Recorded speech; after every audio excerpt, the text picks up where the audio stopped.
Salamlayıram hər birinizi yeni mövzu izahatından.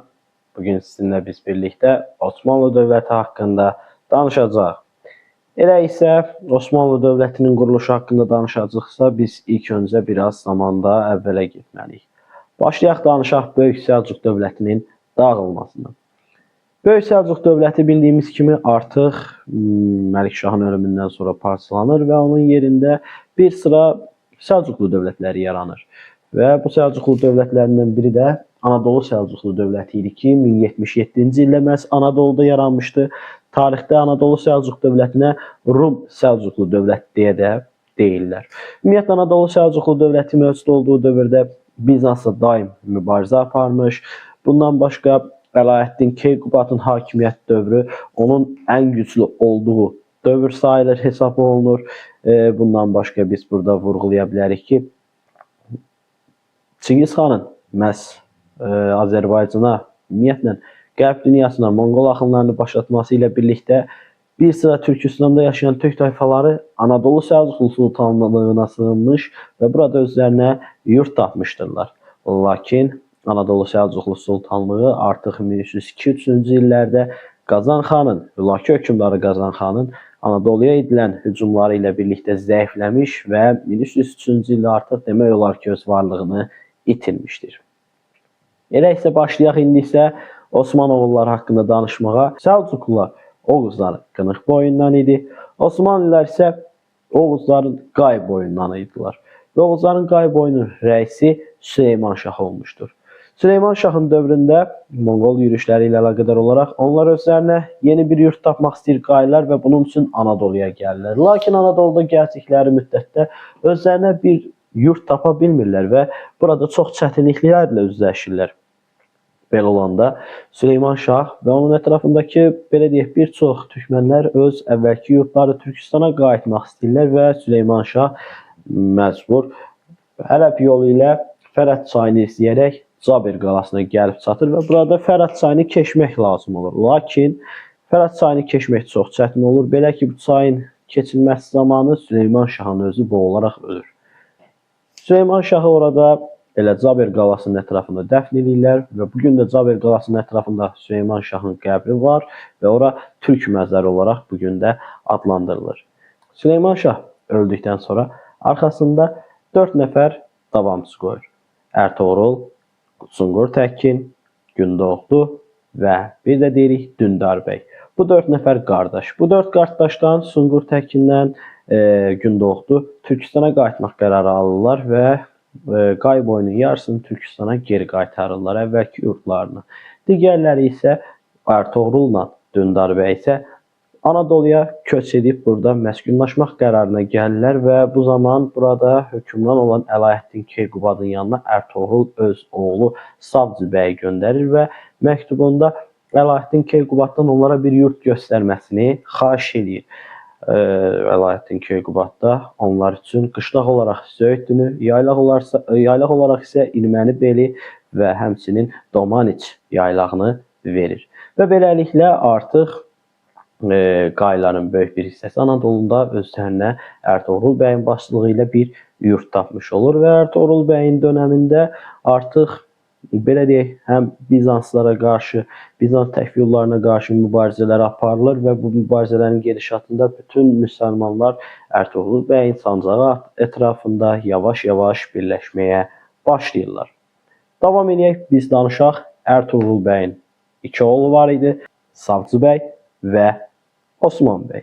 Biz danışacağıq Osman bəydən, çünki bizə Osmanlı dövlətinin banisi olan Osman bəy lazımdır.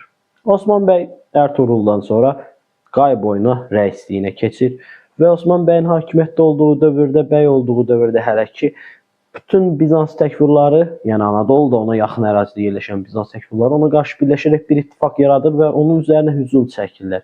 Bu zaman 3-cü Ələəddin Keykubat Osman Qazini yalnız buraxmır və öz ordusu ilə ona dəstək verir. Onlar ikisi birlikdə qüvvələrini birləşdirərək Qaracahisar qalasını mühasirəyə alırlar. Lakin belə bir xəbər gəlir tez bir zamanda 3-cü Əlaəddin Keyqubata, belə ki, Baycı-Noyon və yaxud Bayan-Noyon Qazanxanın sərkərdələrindən biri olubdur. O, bəs Anadolu Səlcuqlu Sultanlığının bir sıra ərazilərini ələ keçirərək şəhərləri dağıdır, yağmalayaraq irəliləyir. Bu xəbər alan 3-cü Əlaəddin Keyqubat bütün mühasirə silahlarını, qurğularını Osman bəyə təhvil verir və Qaracahisarın tutulmasını ona tapşırır. Daha sonra isə öz ordusu ilə birlikdə Baycı-Noyonu qarşılamaq üçün onun üzərinə gedir. Osman bəy özünə verilən tapşırığı müvəffəqiyyətlə yerinə yetirərək Qaracahisar qalasını ələ keçirir və Qaracahisar qalasını ələ keçirdikdən sonra məhz onu 3-cü Əlaəddin Keyqubat təntənəli surətdə təbrik edir, ona məktub göndərir, onu şərəfləndirir, qılınc, kəmər, 2 yəhərli at göndərir. Bir sıra türk hədiyyələrinə dair olan türk adət-ənənələrini özündə əks elətdirən hədiyyələr göndərir. Osman bəyi Eskişəhər və İnönünün Sancaq bəyi olaraq təyin edir.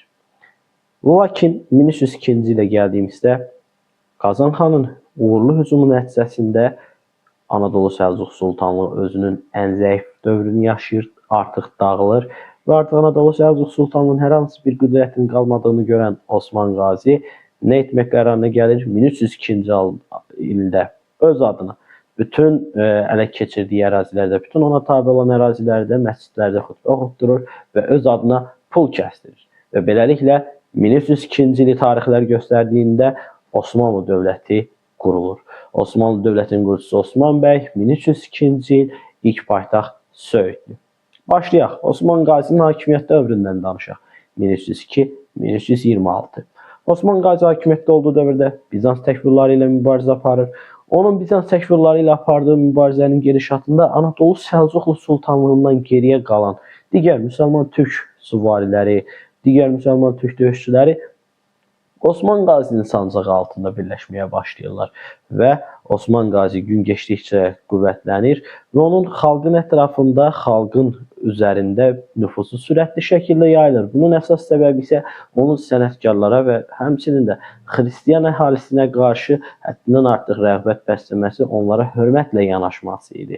Və Osman Qazi hakimiyyətinin sonlarına yaxın Bizansla mübarizəni genişləndirərək Bursa şəhərində mühasirəyə alır, lakin həyatı Bursa şəhərinin fəth olunmasını görməyə çatmır. 1326-cı il Osman Qazi dünyasını dəyişir və yerinə hakimiyyətə Orxan Qazi gəlir.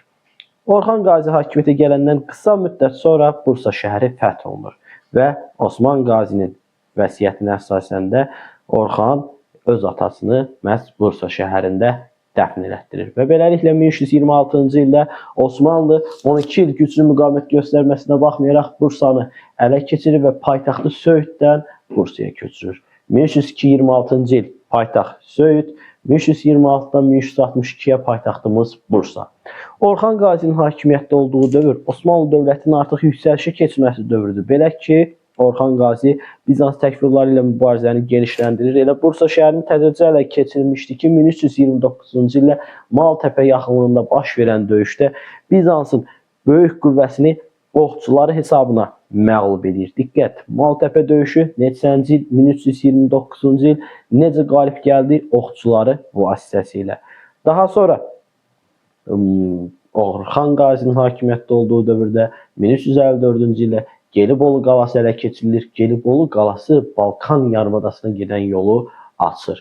Belə ki, Gelibolu qalası gördüyünüz kimi xəritəmizdə Anadoludan kənarda yerləşir və Balkan yarımadasının ərazisinə düşür və buranın tutulması artıq gələcəkdə Orxan Qazinin Balkan yarımadasını ələ keçirməsində əsas baza rolunu oynayır. Ümumiyyətlə, Orxan Qazi hakimiyyətdə olduğu dövrdə Balkan yarımadasının ələ keçirilməsinə də xüsusi diqqət ayırır.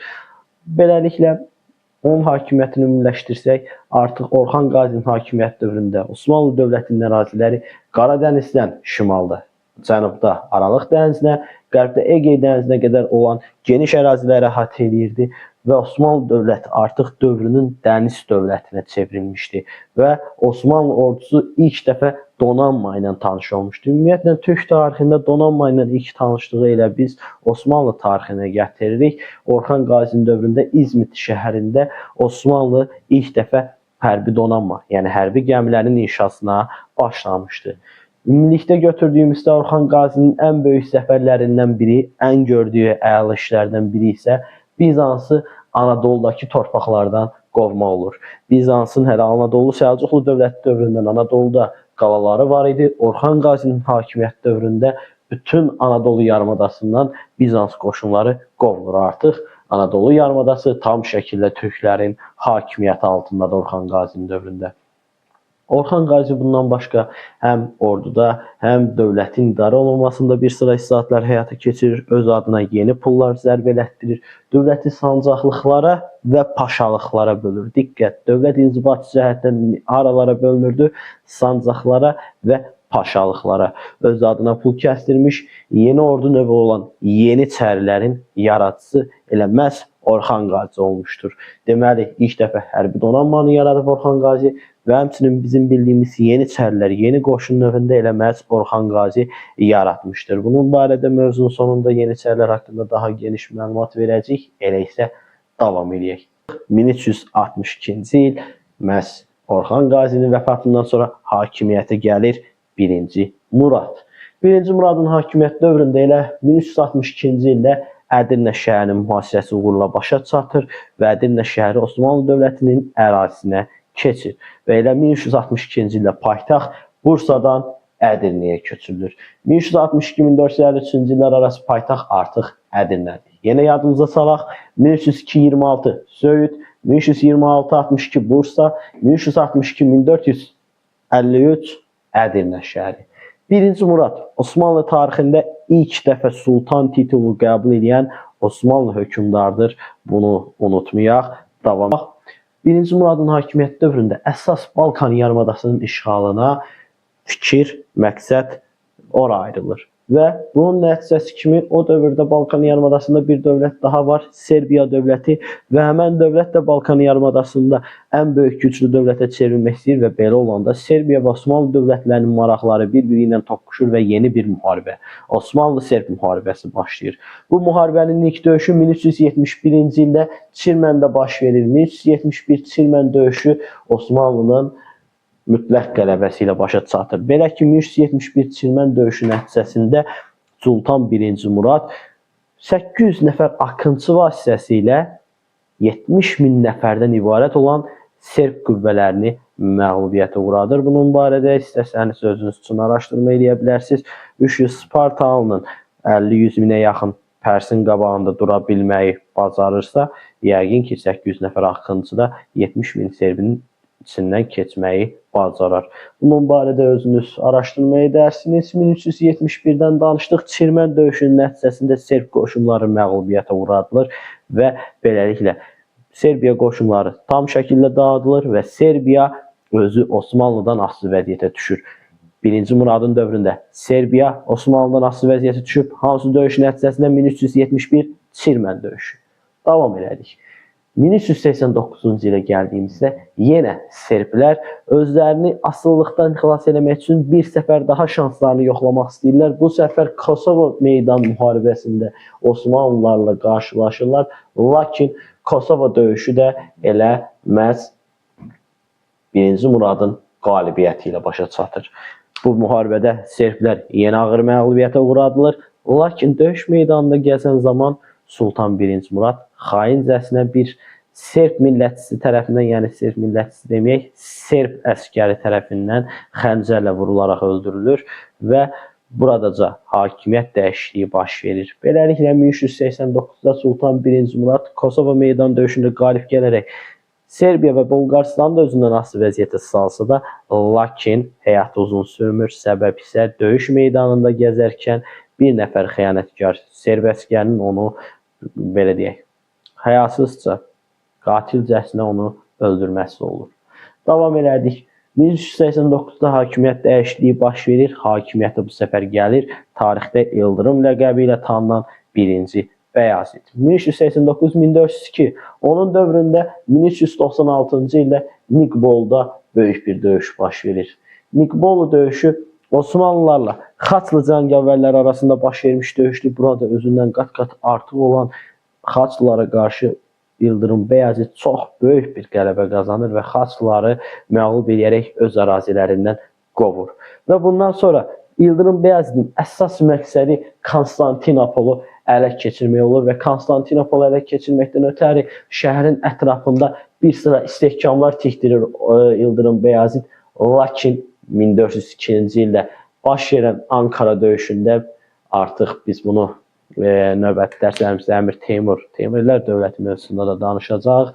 Belə ki, Əmir Teymurla Yıldırım Bəyazıt arasında 1402-də baş verən Ankara döyüşündə Yıldırım Bəyazıt məğlubiyyətə uğrayır və Əmir Teymur onu əsir alır. Osmanlı dövləti artıq bu dövrdə fetret, yəni dağılma dövrünə daxil olur və o dövr üçün mənbələrdə məlumat verilir. Deyilir ki, bu xəbəri eşidən Roma papası 3 gün Roma şəhərində ardı arası kəsilmədən kilsə zənglərinin vurulmasını əmr edir. Bunun nəticəsi idi ki, Əmir Teymurun Ankara döyüşündə zəfəri və Osmanlıların məğlubiyyətə uğraması Avropanın Osmanlılar tərəfindən fəthini gecikdirir və həmçinin Konstantinopolun fəthi 51 il geriyə çəkilir. Davam edirik. Yıldırım Bəyazıt haqqında danışdıq. Keçid edək biz biraz qabağa. 1451-81 danışırıq Fatih II Mehmetdən. Fatih II Mehmet hakimiyyətə gələndən sonra əsas məqsəd Konstantinopolun fəthi idi. Belə ki, o 1453-cü ilə 20 səfərdən çox mühasirəyə alınmış, dünyanın o dövr üçün gördüyü ən böyük müdafiə tikintisi olan Konstantinopol sədlərini məhv edərək 1453 may ayının 29-da 2 aylıq mühasirənin sonunda Konstantinopol şəhərini ələ keçirir. İkinci Roma, Qızıl Körpü, Avropa və Asiyanı birləşdirən ticarət yollarının üzərində yerləşən ən mühüm şəhər Konstantinopol 1453-də fəth olunur. 1453-cü il Konstantinopolun fəthi nəticəsində 1. Bizans imperiyası süquta uğrayır. 2. Konstantinopolun adı dəyişdirilərək İstanbul olunur və Osmanlının paytaxtı İstanbula köçürülür. 3. Müqəddəs Sofiya kilsəsində hətta 2. Mehmet namaz qılır və buranı məscidə çevirir. 4. Bunun nəticəsində Osmanlı dövləti dünyanın ən böyük dövlətlərindən birinə çevrilir.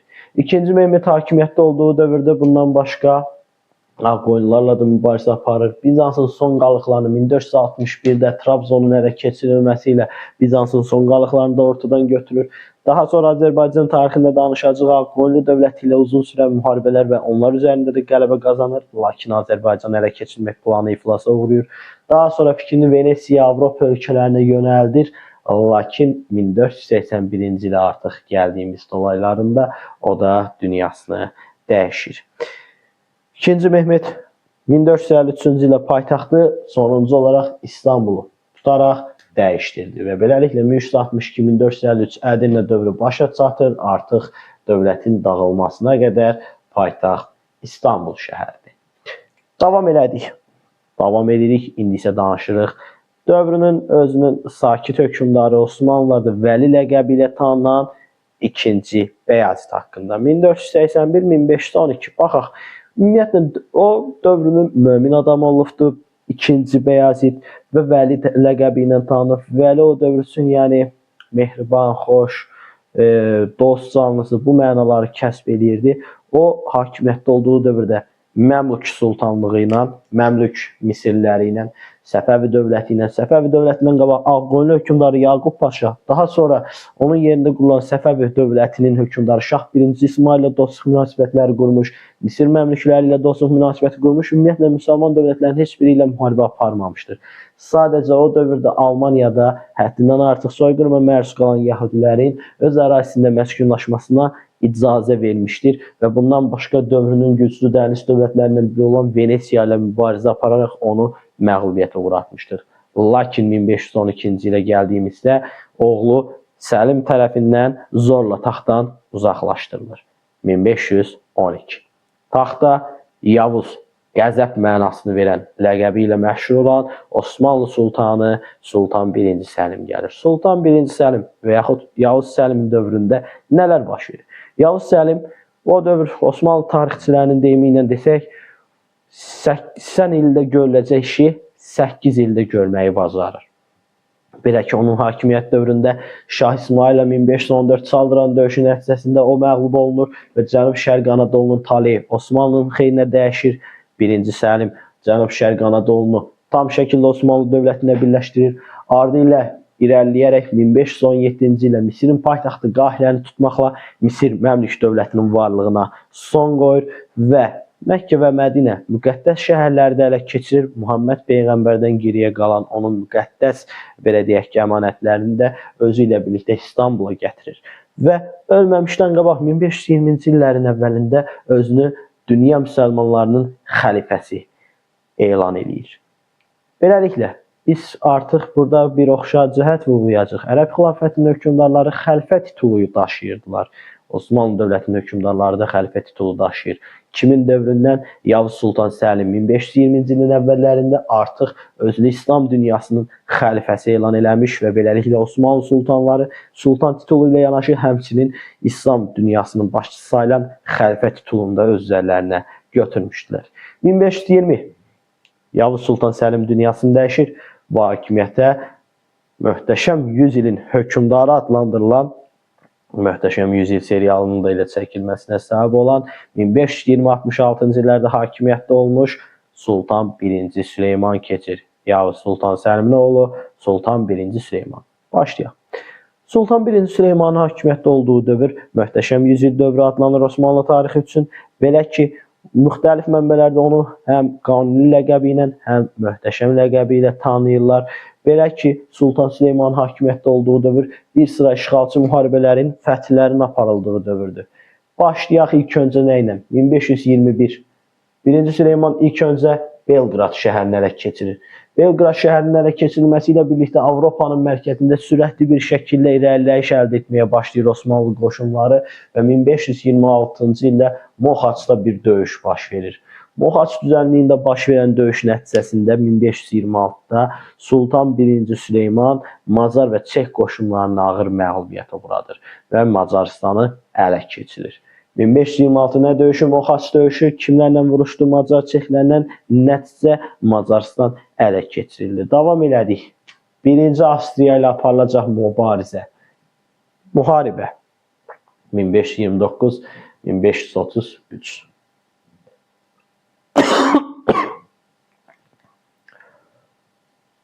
1529-33 Osmanlı və Avstriya arasında aparılan birinci müharibədir Sultan Süleymanın dövründə. Belə ki, 1529-cu ildə Viyana şəhəri ilk dəfə Osmanlı qoşunları tərəfindən mühasirəyə alınır. Viyana şəhərinin ilk dəfə mühasirəyə alınmasına baxmayaraq Osmanlı qoşunları ilk həmlədə sürətli bir şəkildə Viyananı ələ keçirmək istəyirlər, lakin buna nail ola bilmirlər. Dövrün mənbələrində verilən məlumatlara görə isə bu dövrdə Viyananın fəthinin baş tutmamasının əsas səbəbi pis keçən hava şəraiti və bu hava şəraitinin pis keçməsindən əziyyət çəkən əskərlərin öz ərzaq ehtiyatlarını və silah ehtiyatlarını rahat daşıya bilməməsi idi və bu səbəbdən Sultan 1-ci Süleyman öz ordusunu Viyanadan geriyə çəkir. 1533-cü il Avstriya ilə müvəqqəti sülh bağlanır və beləliklə Sultan 1-ci Süleymanın hakimiyyətdə olduğu dövrdə Osmanlı və Avstriya arasında gedən müharibəyə son qoyulur. Davam edək. Bundan sonra Sultan 1-ci Süleyman şərqdə müharibələrini davam elətdirir. Belə ki, Səfəvilərlə də müharibə aparır Sultan Süleyman. Bu Yavuz Səlim də Sultan Süleyman üçün oxşar cəhətdir. 1534, 35, 48, 52 bu dövrlərdə Osmanlı Sultan Süleymanın hakimiyyətdə olduğu dövrdə düz 4 səfər Osmanlı Səfəvinin üzərinə yürüşə gedir və bu yürüşlərin gedişatında 1534-də Ərəb İraqı Bağdadı Sultan Süleyman ələ keçirir. 1534-cü il yürüşündə Təbriz şəhərini tutsa da burada möhkəmlənməyi bacara bilmir. Deməli 1534-cü il Azərbaycan Səfəvilər üzərində birinci yürüşün nəticəsi nə olur? Təbrizi tutsa da Azərbaycanı ələ keçirə bilmir, geri qayıdır, lakin Bağdad şəhərində qüvvətlənərək Ərəb İraqını Osmanlı dövlətinə birləşdirməyi bacarır. 1535 Həmədan döyüşü.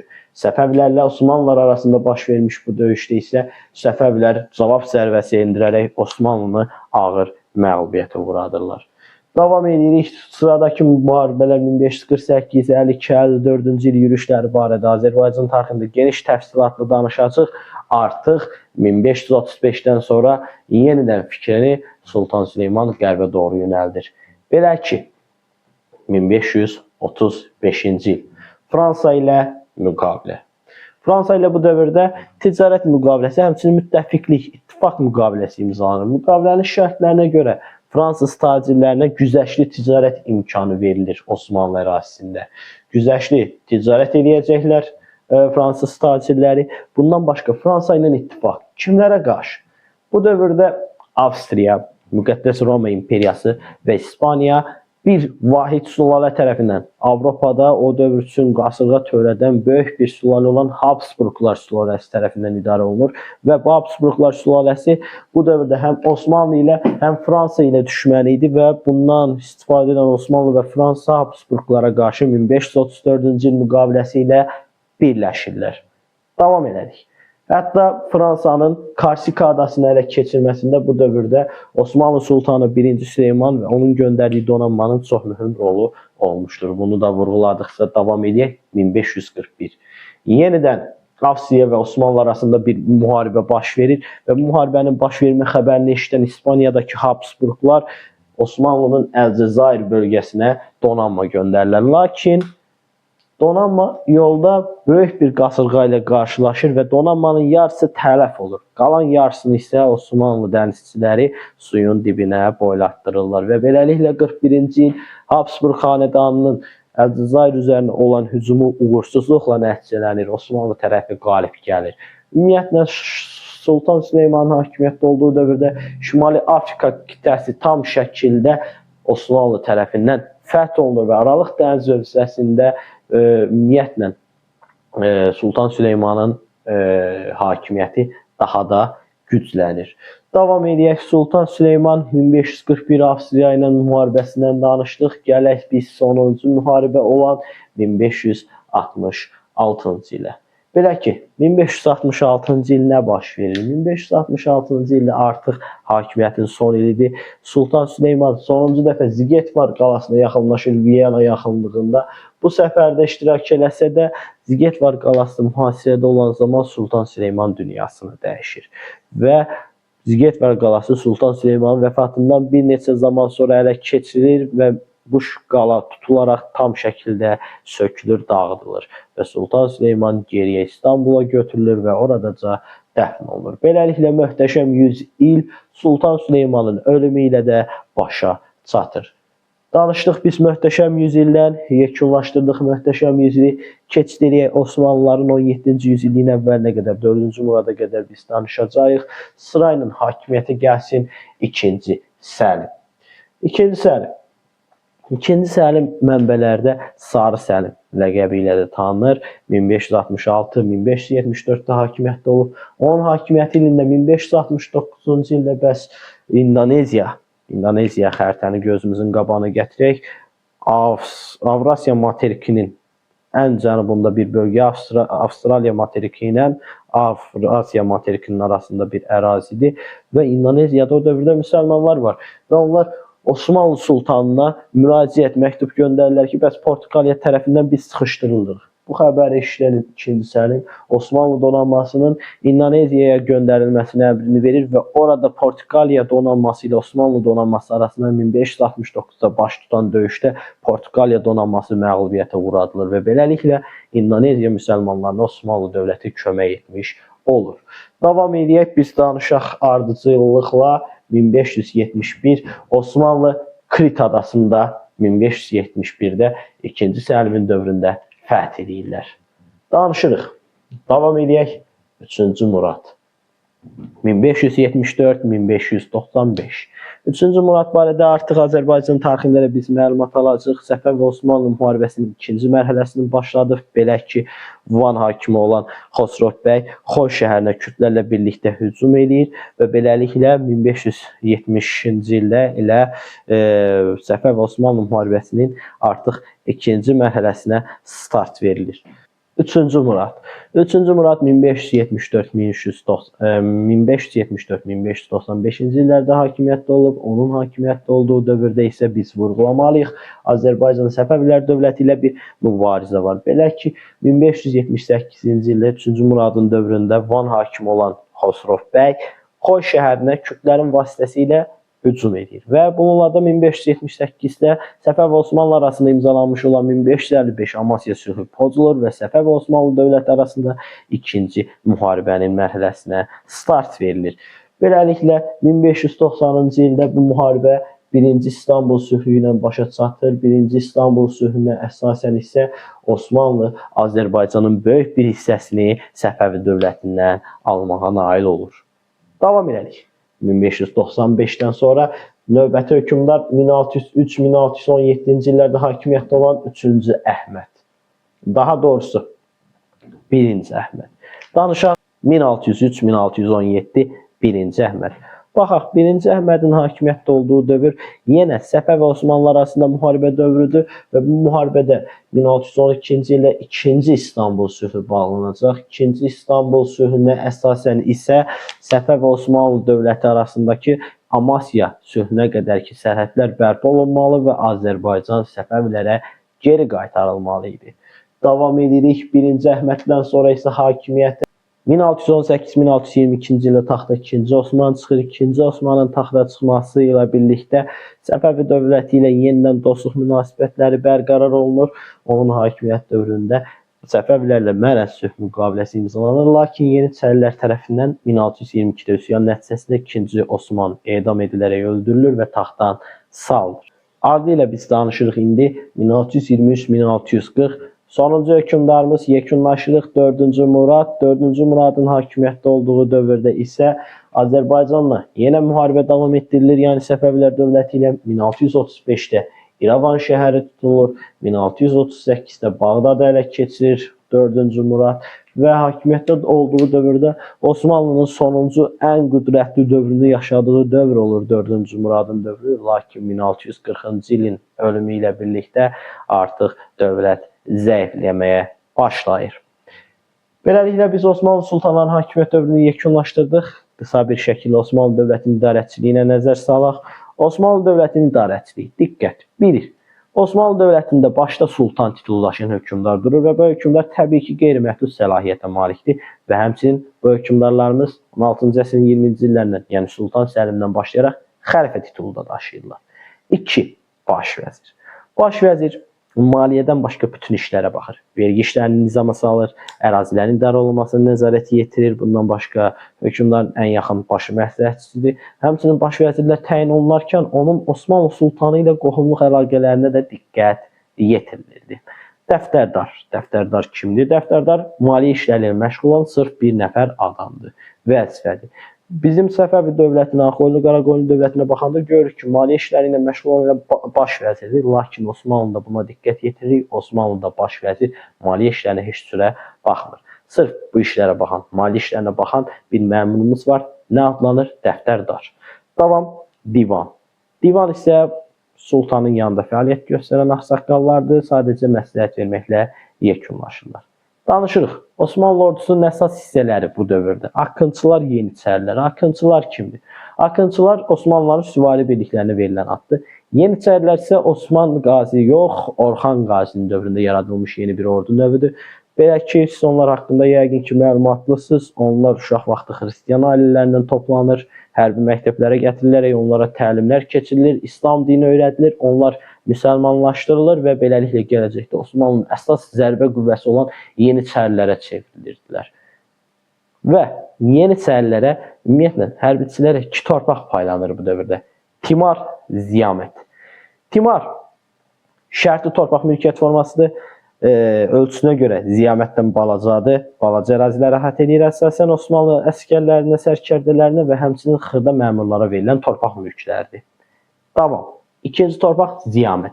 Ziyamət də şərtli torpaq mülkiyyət formasıdır. Ziyamət Timara baxanda daha geniş əraziləri əhatə edir və Osmanlı paşalarına, sərkərdələrinə verilən geniş əraziləri əhatə edir. Həmçinin böyük məmurlara, yəni daha yüksək rütbəli məmurlara verilən torpaq mülkiyyət formasıdır. Son olaraq Osmanlı dövlətində xalq iki yerə bölünürdü. İdarə edənlər və idarə olunanlar. İdarə edənlər deyiləndə təbii ki, sərkərdələr, hərbiçilər və bura dövlət məmurları aiddir. İdarə olunanlar deyildikdə isə buraya rəiyyət, yəni aşağı təbəqə, kəndlilər, şəhərlilər aiddir. Beləliklə biz Osmanlı dövlətinin sonuna çatdıq. Artıq birinci hissəni yekunlaşdırdıq Osmanlı dövləti haqqında. Birinci hissə deyildikdə, yəni bunun part 2-si yoxdur. Sadəcə olaraq Osmanlı dövlətinin bir hissəsini sizə bugün danışdıq. Osmanlı dövlətinin quruluşundan yüksəliş dövrünün sonuna qədər. Və beləliklə ümid edirəm ki, bu video izahat üçün çox açıqlayıcı olar, sizə üçün dəstək verici olar. Mövzularımızın ardıcıl şəkildə gəlməsi üçün zəhmət olmasa videolarımızı bəyənin. Bu qədər məndən gələn videolarda görüşənə qədər sağ olun, salamlar. Qalın.